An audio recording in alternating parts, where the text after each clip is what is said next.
आज का अपना टॉपिक है लाभ और हानि। देखिए, इसमें कुछ गणितीय शब्द होते हैं जिनसे परिचित होना बहुत ही जरूरी है। जैसे देखेंगे क्रय मूल्य, अंग्रेजी में इसको कास्ट प्राइस कहते हैं। मतलब वह मूल्य जिस पर किसी वस्तु को खरीदा जाता है, क्रय किया जाता है। क्रय मूल्य माने होता है खरीद मूल्य, विक्रय मूल्य माने होता है बेचने वाला मूल्य। जिस मूल्य पर किसी वस्तु को खरीदा जाता है उसको क्रय मूल्य कहते हैं, और जिस मूल्य पर किसी वस्तु को बेचा जाता है उसे विक्रय मूल्य कहते हैं। उसके बाद बात आती है लाभ की। गणित अपने जीवन का बेहद बहुत ही अहम हिस्सा है और हर पहलू काम में आता है। इतना तो हर कोई जानता है कि अगर ज़्यादा में खरीद करके कम में बेचेंगे तो क्या होगा? हानि होगी। क्रय मूल्य अगर ज़्यादा है और विक्रय मूल्य कम है, ज़्यादा में खरीद करके कम में बेच दिया तो हानि होगी। कम में खरीद करके ज़्यादा में बेचा फिर लाभ होगा। और सबसे बेहतर चीज़ होती है प्रतिशत। हर चीज़ का आम हिस्सा प्रतिशत है। जितनी भी गणनाएं होती हैं प्रतिशत में होती हैं। तो प्रतिशत लाभ बराबर होता है लाभ गुणे 100 बटे क्रय मूल्य, और प्रतिशत हानि बराबर होता है हानि गुणे 100 बटे क्रय मूल्य। अर्थात प्रतिशत लाभ और प्रतिशत हानि दोनों ही क्रय मूल्य पर निकाली जाती है। कोई प्रश्न दिया गया हो, अगर उसमें लाभ हमको पता चल जाए और प्रतिशत पूछ रहा है तो बेहद जरूरी क्रय मूल्य होगा। लाभ गुणे 100 बटा क्रय मूल्य और प्रतिशत हानि बराबर हानि गुणे 100 बटा क्रय मूल्य। ये तो हो गई कुछ बेसिक बातें। अब इसी के आधार पर हम आगे सवाल लगाएंगे। तो चलिए देखते हैं। अब देखेंगे कंपटीशन के लिए कुछ आधारभूत तथ्य हैं। अगर इनको हम पहले से ही याद कर लेते हैं तो बहुत ज़्यादा समस्या नहीं आती है और ऐसे प्रश्न आते रहते हैं। यदि कोई वस्तु 8% लाभ पर बेची जाती है तो वस्तु का विक्रय मूल्य क्या होगा? 8% मतलब यहाँ संख्या रहेगी, जैसे 15%, 20% जो भी हो। तो विक्रय मूल्य निकालना है। क्या निकालना है? विक्रय मूल्य। तो विक्रय मूल्य बराबर क्रय मूल्य इंटू में लाभ अगर है तो 100 धन R बटा 100, और अगर हानि होगा तो 100 ऋण R बटा 100। बाकी सब चीजें वैसे ही रहेंगी। मतलब विक्रय मूल्य बराबर क्रय मूल्य गुणे 100 धन R बटा 100, और अगर हानि है तो क्रय मूल्य गुणे 100 ऋण R बटा 100। उसके बाद चलिए, यदि कोई वस्तु 8% लाभ पर बेची जाती है तो वस्तु का क्रय मूल्य उस तरह से मान करके लगाने में दिक्कत आएगी, समय ज़्यादा लगेगा, और समय की बचत के लिए सूत्र याद करना बहुत जरूरी है। यदि कोई वस्तु 8% लाभ पर बेची जाती है तो वस्तु का क्रय मूल्य, इसमें देखिए हम जब विक्रय मूल्य ले रहे थे तो यहाँ पर क्रय मूल्य गुणे 100 धन R या 100 माइनस R। अगर जब आप क्रय मूल्य लेंगे तो यहाँ पर विक्रय मूल्य करेंगे इंटू 100, इसी को पलटेंगे 100 बटे, अगर लाभ पर है तो 100 धन R नीचे चला जाएगा, और अगर हानि पर है तो 100 ऋण R नीचे चला जाएगा। सब सूत्र वैसे ही रहेगा। क्रय मूल्य पर एक बार फिर से आप देख लीजिए, विक्रय मूल्य बराबर क्रय मूल्य गुणे 100 धन R बटा 100, और अगर हानि पर है तो विक्रय मूल्य बराबर क्रय मूल्य गुणे 100 ऋण R बटा 100। दूसरी स्थिति में अगर क्रय मूल्य निकालना है तो 100 दोनों ऊपर रहेगा। जो लाभ होगा उसको 100 धन R कर देंगे, और अगर हानि होगा तो 100 ऋण R कर देंगे। अब इसी आधारभूत तथ्य पर आपको कुछ हम उदाहरण देंगे। उदाहरण कुछ इस प्रकार से हैं, देखेंगे। अब उन्हीं तथ्यों पर आधारित एक प्रश्न जो कि आपको शुरू में बहुत ही आसान लगेगा, लेकिन आधारभूत है तो हम आसान से ही चलेंगे। दिया है एक रेडियो 500 में खरीदा जाता है, जबकि 550 में 550 में बेचा जाता है।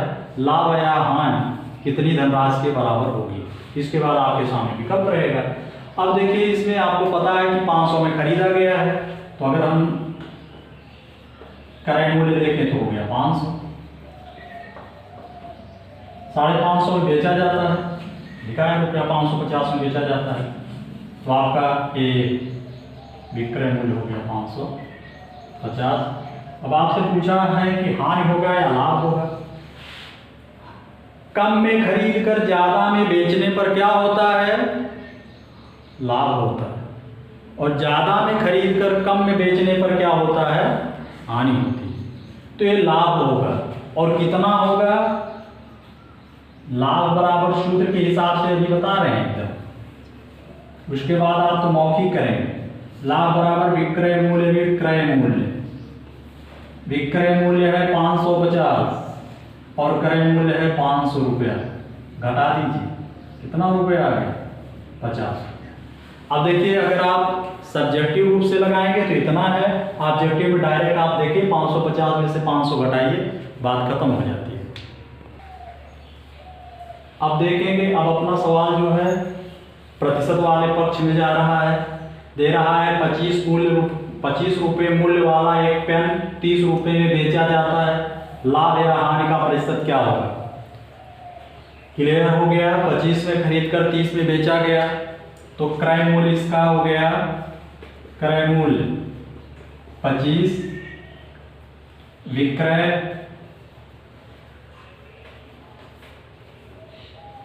30, लाभ होगा पता है 30 माइनस 25 बराबर 5। ये तो हो गया 5 उस तरह से। लेकिन आपको पता है कि प्रतिशत लाभ बराबर होता है लाभ गुणे 100 बटे क्रय मूल्य। कुछ सवालों में हम सूत्र आपके साथ लिखते चलेंगे, इससे ये होगा कि आपको याद भी हो जाएगा। प्रतिशत लाभ बराबर लाभ गुणे 100 बटे क्रय मूल्य। लाभ कितना है? 5 गुणे 100, क्रय मूल्य कितना है? 25। 25 से 100 को काट दीजिए, 25 चौका 100, 5 गुणे 4, 5 चौक 20%। ऐसे ही सवाल आएंगे, इसलिए हर सवाल को बहुत ही श्रद्धा के साथ, बड़े ही सम्मान के साथ आप तैयार करिए और एक एक सवाल आपका को सिलेक्शन कराने के लिए जिम्मेदार हो जाएगा। तो गलती बिल्कुल नहीं, इसका है आएगा 20%। किसी वस्तु को 190 रुपये में बेचने पर 9/1/2% की हानि होती है, वस्तु का क्रय मूल्य क्या होगा? अभी आपको हम आधारभूत तथ्य बताए थे, उसमें बताए थे कि अगर किसी वस्तु को बेचने में 8% की हानि हो रही है और क्रय मूल्य निकालना है, तो उसके लिए फार्मूला था क्रय मूल्य बराबर विक्रय मूल्य गुणे 100 बटे, अगर लाभ है तो 100 धन 8%, और अगर हानि है तो 100 धन 100 ऋण आर हो जाएगा। तो विक्रय मूल्य अपना है 190 गुणे 100 बटे 100 धन 9 से 1/2 है, तो 9 दूनी 18, 1 19/2। इसी को हल कर लो, जितनी ही जल्दी हो जाएगा अपना 190 गुणे 100 बटे 100 दूनी 200, 100 में 2 से गुणा हो गया 200 और 19, 219 और बटे 2 हो जाएगा।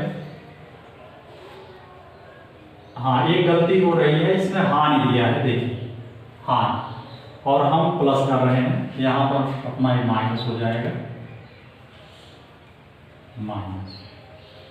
तो यहाँ आके क्लियर हो गया कि कटने वाला था नहीं, विकल्प में कुछ मिलने वाला नहीं।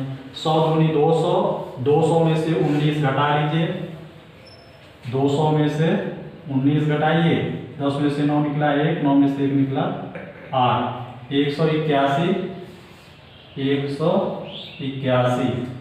बटे 2 होगा, 2 चला जाएगा ऊपर। अब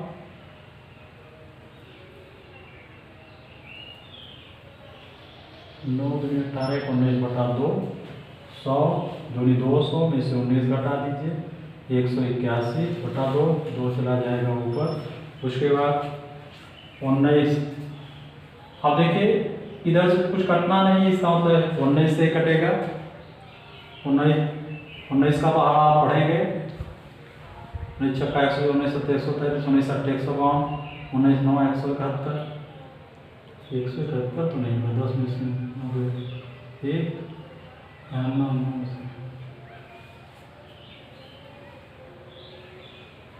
18 8 1 9 1 10, 190, तो कितने से कटेगा? 190 गुणे 100/100 माइनस 19/2। विकल्प के हिसाब से मेल नहीं खा रहा है, इसका कैलकुलेशन आप कर लेंगे, जो आएगा वही उत्तर होगा, लेकिन इस विकल्प के हिसाब से उत्तर नहीं आएगा। तो चलिए, मेन काम था आपका सवाल को समझना। सवाल ये है कि क्रय मूल्य अगर आपको निकालना है तो क्रय मूल्य बराबर विक्रय मूल्य गुणे 100/100 माइनस R%। अगर हानि है तो अगर लाभ होता 100 धन R% हो जाता। तो आप बड़े ध्यान से इनके आधारभूत तथ्यों को देख करके अपने आप को दुरुस्त रखिए। अगर आज के सत्र या आज के सवाल में देखा जाए तो सबसे इम्पोर्टेंट सवाल ये है, बहुत इम्पोर्टेंट सवाल है। एक व्यक्ति ने ₹4 में 6 की दर से पेंसिल खरीद कर 6 रुपये में 4 की दर से बेच दिया तो कितना लाभ हुआ? मतलब क्या हुआ कि 6 पेंसिल एक क्रय मूल्य जो हो जाएगा, क्रय मूल्य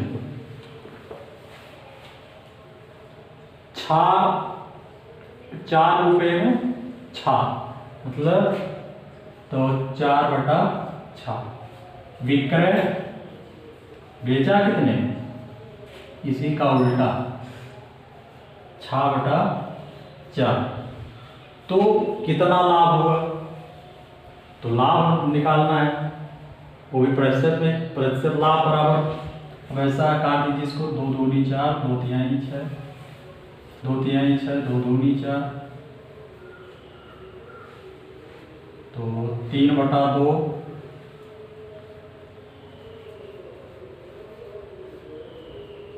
3/2 माइनस 2/3, 3 त्रिका 9 माइनस 2 दूनी 4/3 दूनी 6, 9 में से 4 निकल गया 5, 5/6। ये हो गया लाभ। आपको पता है कि प्रतिशत लाभ बराबर लाभ गुणे 100, तो लाभ अपना है 5/6 गुणे 100 बटे क्रय मूल्य, क्रय मूल्य है अपना 2/3 या यूँ कहें कि 4/6। अब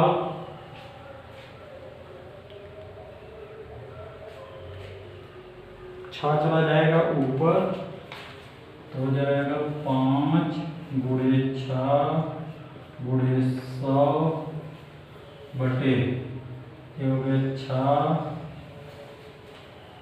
गुणे 4, 6 से 6 कैंसिल हो गया, 4 से 100 काट दीजिए, हो गया 25, 25 से 5 में गुणा कर दीजिए 125। थोड़ा सा आपको बड़ा लग रहा होगा, लेकिन हमने सब्जेक्टिव मेथड से लगाया है, एक भी स्टेप मिस नहीं किया है। आपका ये आएगा 125%। एक बार फिर से देख लीजिए, समय फिर से दे रहे हैं आपको कि अगर ऐसी स्थिति हो तो तुरंत आप जो है रुपए को नीचे करके रुपए को ऊपर करके वस्तु नीचे कर दीजिए, फिर रुपए को ऊपर करके वस्तु को नीचे कर दीजिए, क्रय विक्रय अपने आप मिल जाएगा, क्योंकि ये एक पर निकाला जाता है।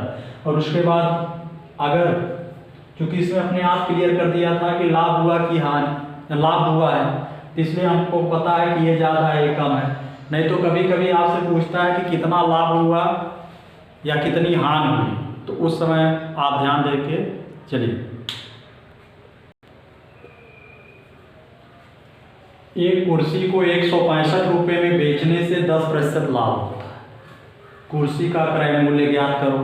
सूत्र पर चलोगे बहुत ही आसान, नहीं तो चूंकि इसलिए पर लगाएं, मान लीजिए बड़ा हो जाएगा। तो क्रय मूल्य बराबर 100 गुणे विक्रय मूल्य 165 बटे 100 धन आर मतलब 10, तो 100 में 10 जोड़ देंगे हो जाएगा 110।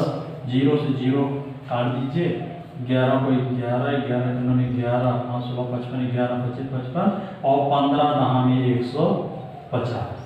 अब बताइए कितना समय लगा? बहुत ही कम समय। और अभी से अगर आप समय बचाना सीख जाएंगे तो आगे आपको बहुत ही फायदा करेगा।